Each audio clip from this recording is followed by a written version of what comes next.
की गिरफ्तारी और उन पर एक्शन लेने की जंग शुरू हो गई है। नीतीश के मंत्री तो बाबा बागेश्वर का आसाराम वाला हाल होने का दावा कर रहे हैं। बाबा बागेश्वर भी आ रहे हैं बिहार दौरे पर। बाबा बागेश्वर भी आ रहे हैं। आसाराम बापू भी आए थे, कहाँ चले गए?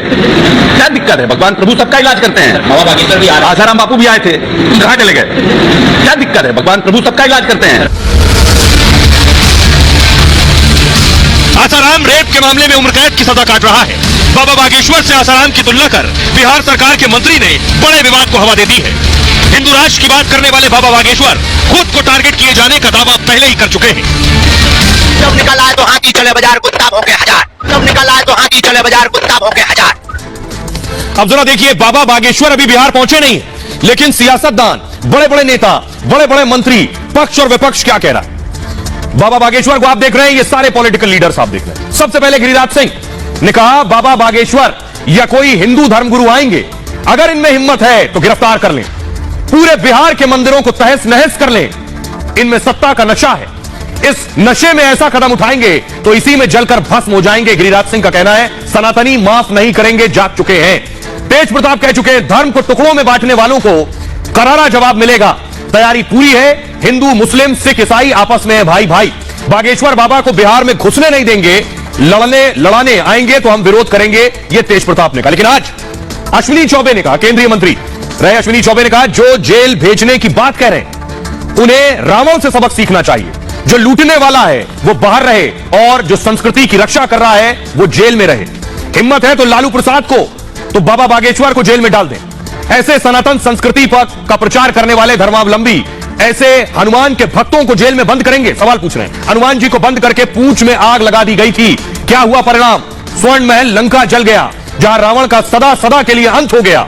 धीरेन्द्र शास्त्री हनुमान जी के अनुयायी हैं। अगला नाम आरजेडी के चीफ जगदानंद सिंह, उनका कहना है धार्मिक उन्मादियों की जमात खड़ी हो रही है। बाबा बागेश्वर को धार्मिक उन्मादी कह रहे हैं। बाबा बागेश्वर जैसे संत को जेल में होना चाहिए। सुशील मोदी बीजेपी के नेता कह रहे हैं यदि नीतीश कुमार में हिम्मत है तो पटना आते ही संत धीरेन्द्र शास्त्री को गिरफ्तार करें।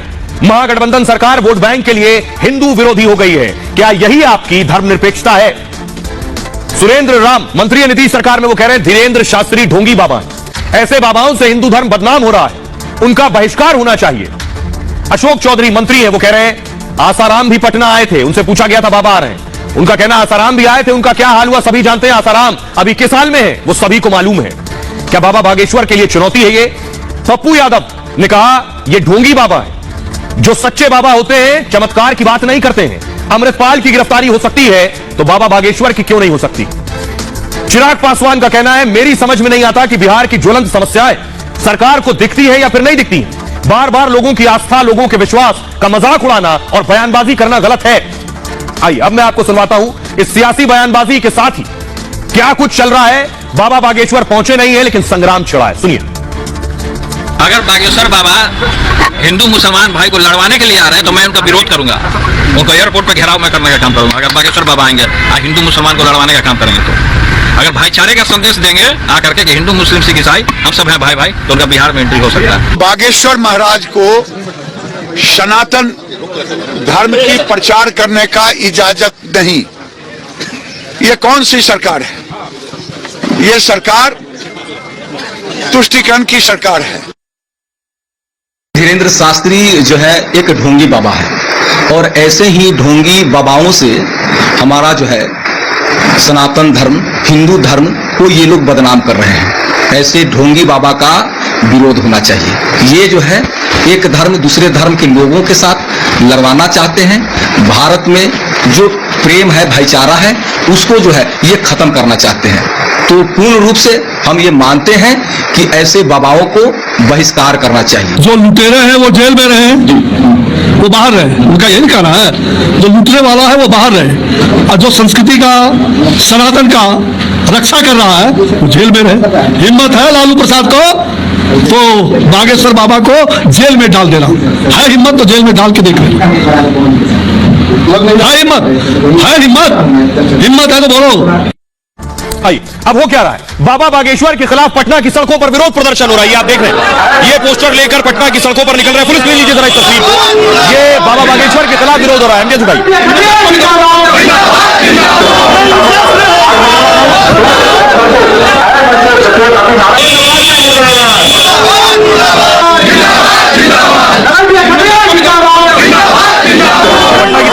दिखा रहा हूं, पटना में बाबा बागेश्वर के खिलाफ यह विरोध प्रदर्शन शुरू हुआ। और सिर्फ इतना ही नहीं, बाबा बागेश्वर को रोकने के लिए तेज प्रताप ने अपनी सेना बनाई है। देख रहे हैं, तेज प्रताप ने अपनी आर्मी बनाई है। पिछले एक हफ्ते से इसे ट्रेन कर रहे हैं, इसको ट्रेनिंग दे रहे हैं। उनकी तैयारी है कि बाबा बागेश्वर आएंगे, उनके साथ उनके अनुयायी आएंगे तो उनको रोकेंगे तेज प्रताप। सोचिए बिहार की पुलिस क्या कर रही है, तेज प्रताप अपनी सेना बना रहे हैं। आइए एक और तस्वीर में आपको दिखाऊंगा तेज प्रताप किस तरह से ट्रेनिंग दे रहे हैं। देखिए जरा, खुद जाकर उन लोगों से, उन युवकों से बात कर रहे हैं जिन्हें अपनी आर्मी में शामिल किया है। लेकिन तेज प्रताप आखिर बाबा को रोकेंगे तो क्या रोक पाएंगे, सवाल यह है। लेकिन तैयारी क्या की है, कैसे रोकेंगे, ये देखिए। सबसे आगे जो आपको नजर आ रहे हैं हरी टोपी में, ये तेज प्रताप है। आगे खड़े दिख रहे हैं आपको, हरी टोपी और हरी पैंट में। तेज प्रताप ने बाबा के विरोध का ऐलान किया और हिंदू मुस्लिम हुआ तो बाबा का घेराव करेंगे, उनका कहना है। तेज प्रताप ने विरोध के लिए यह संगठन बनाया और संगठन में तेज प्रताप ने आर्मी भी तैयार कर ली। उनका कहना है आरएसएस की तर्ज पर यह संगठन है डीएसएस, यानी धर्मनिरपेक्ष स्वयं सेवक संघ। तेज प्रताप ने लाठी गैंग तैयार किया है। दरअसल ये आर्मी को लाठी चलाने की ट्रेनिंग दे रहे हैं। डीएसएस के कार्यकर्ता खास ड्रेस में भी नजर आ रहे हैं जो बाबा बागेश्वर को रोकेंगे। सफेद रंग की शर्ट, हरे रंग की पैंट और हरी टोपी। कार्यकर्ता लाठी के साथ परेड कर रहे हैं। तेज प्रताप ने बाबा को चेतावनी दी है कि धर्म को बांटने वालों को जवाब मिलेगा, बाबा को बिहार में घुसने नहीं देंगे, यह कहना है तेज का। जरा सुनिए तेज प्रताप यादव ने कहा क्या इस पर। हमने आरएसएस के लिए बनाया डीएसएस, और डीएसएस तो है, डीएसएस है हमारा संगठन, तो हमारा ताकत भी देख लेंगे, तो हमारा ताकत भी देख लेंगे ना। बोलना तो आसान होता है लेकिन करना बहुत मुश्किल है भाई।